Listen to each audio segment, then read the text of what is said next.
People look at you like you are crazy or something if you are taking pictures at the airport. What do they want me to do for 2.5 hours at LaGuardia Airport with no recreational thing of any kind? I think I see an escalator back there. I'll go ride it. Can you believe my luck? An escalator.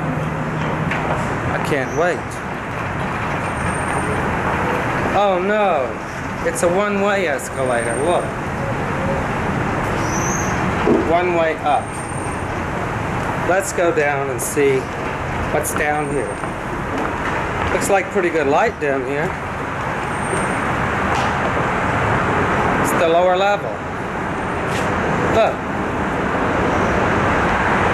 Look, it's like LaGuardia. It goes on forever. This isn't even the good part of the airport. That's all over there. For 2.5 hours, I'm going to wander around this airport. Maybe I'll have something to eat. I could test all the electric doors at LaGuardia Airport. Look, here's some more.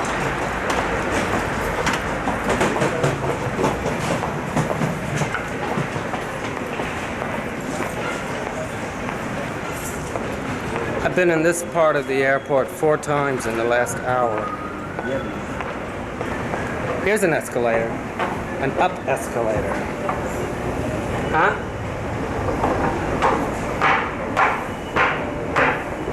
You can still walk on it. The food counters are closed. Sturdy but closed. There may not be anything to eat here at the east end of LaGuardia Airport. But you know, the opportunity to make art presents itself almost everywhere you go. I could buy a newspaper, but I already read them. I could buy a Newsweek magazine and some pain reliever. It's like a 3D CNN sign. Can you see it?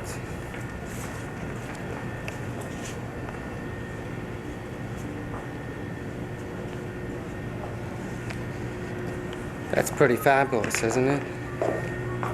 Rock solid market-wise. Look, exciting. This one must be a computer. I don't know how to work it. Later on, I can make some phone calls. There are telephones here that accept coins instead of credit cards. I won't be able to get a shoe shine because the chairs are all locked up.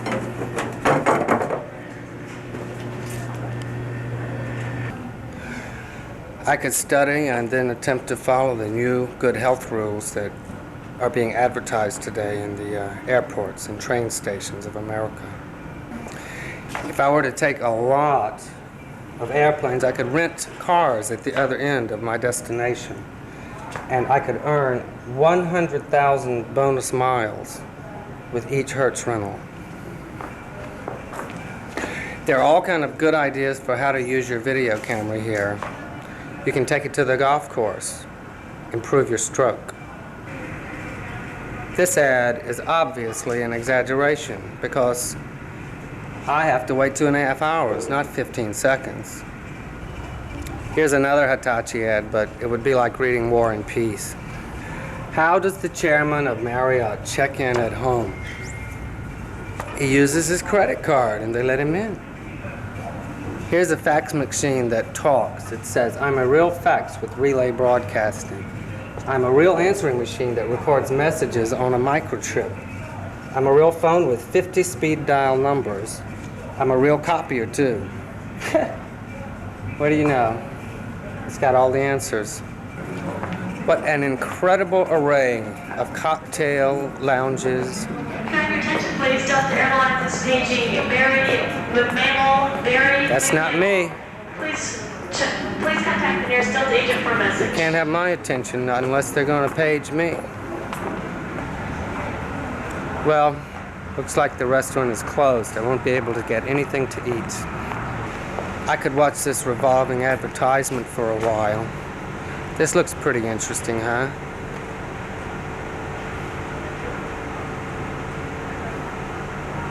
Business class. I'm bored. I wish Blackout could be here. Uh-oh. The chairman of Nestle won't be able to get in tonight because he doesn't have his credit card. I don't know what this means. There's something about fish and reciprocation.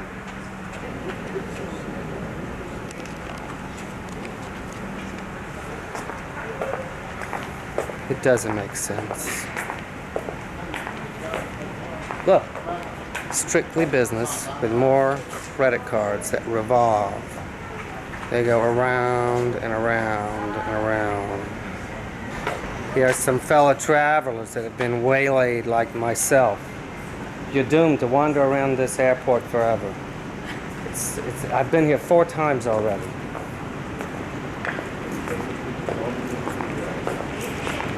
It drives them crazy that I'm taking pictures of myself. This is where the people who sell Encyclopedia Britannicas sit when they're selling them to the travelers like myself. If I only had the key to these cases, imagine how much knowledge I would be privy to.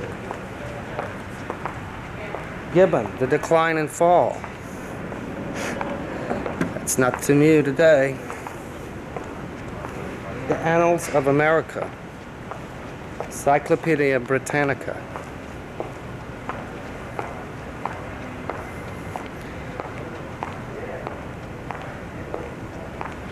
We're all strangers here, lost in this airport together. If I had some postcards or bills to pay,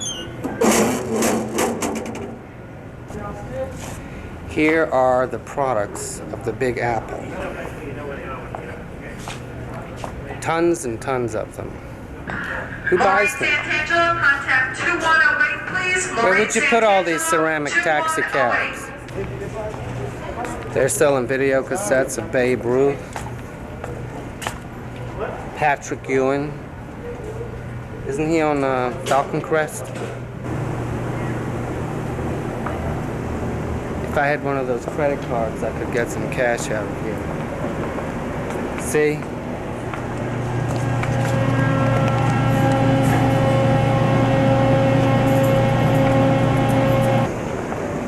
Look, there's a Flower Express. Over here they have revolving flowers, a carousel of plastic flowers.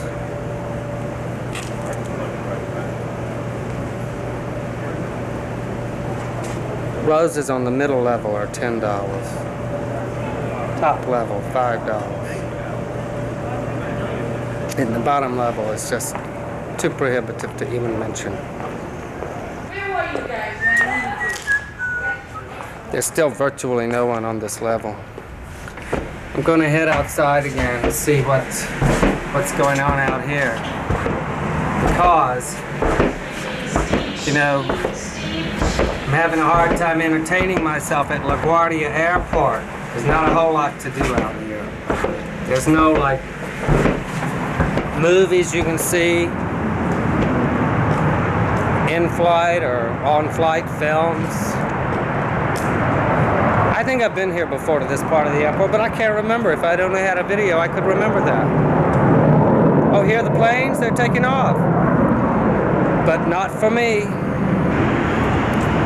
I can go through the garbage here in the dumpster. There's some old blue carpet from Northwest Airlines.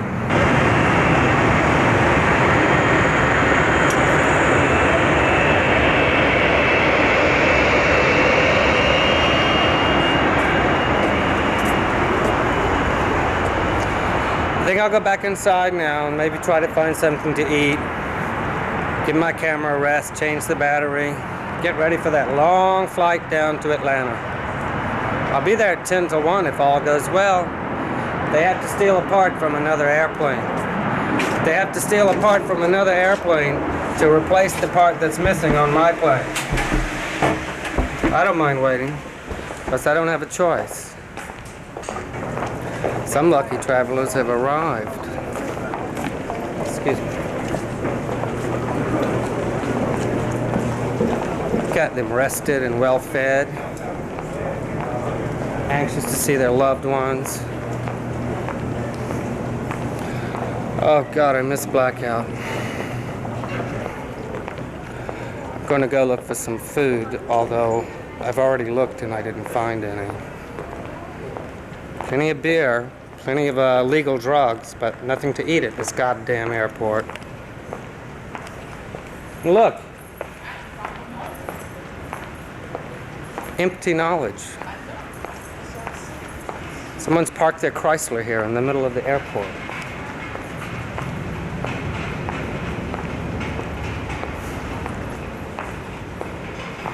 This reminds me of a play by Jean-Paul Sartre.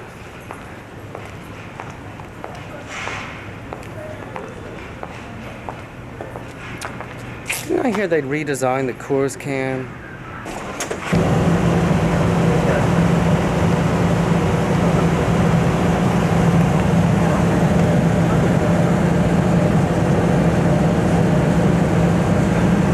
I discovered that I messed up 3 whole minutes of this tape wandering around in the airport terminal, LaGuardia. So instead of hearing me gripe about how boring all of that was, you'll have to hear me talking in the seat right here. I tried to call Sylvia. I don't know, is that on the tape? I tried to call Sylvia with my last dime. I talked to some antagonistic people about my camera. People call me things like they said it was like candid camera, but you know, that's the way people relate to things on the very simplest, basic level. And I'm back here in my seat again, seat 21A, trying to pass the time. I'll have to fasten my seatbelt. This is not a dinner flight, and I didn't get anything to eat at the airport because the cocktail lounge is full of horrible straight people drinking cocktails, you know, instead of doing better drugs. And I really didn't want to be with them, even to ask them for change for $1, so I could call Sylvia again. It sure will be good to be in Atlanta. I can't wait to hit the thrift store. I guess they're repairing the plane now and we'll take off shortly. I know what I can do. When the train gets off the ground, I'll go to the bathroom and see how much space I have in the bathroom there with this wide-angle lens. That's something I can do. I have something to look forward to once this plane gets off the ground. But before that, we'll have to return to the airline terminal and see what I was up to before I got on the plane here for the second time. I think we already looked at the magazines. I hope I can stay awake to read them on the way to Atlanta. Maybe I'll take a picture of Washington, D.C. I'm really hoping that Nancy and Ryan and Jeannie will all be in Kershaw while I'm there, because I haven't seen them enough in the last 20 or 25 years. I'll never be able to see them enough again as long as I live. And now we'll return to the airline terminal where I was just a minute ago. See what I'm doing there before I got on the plane.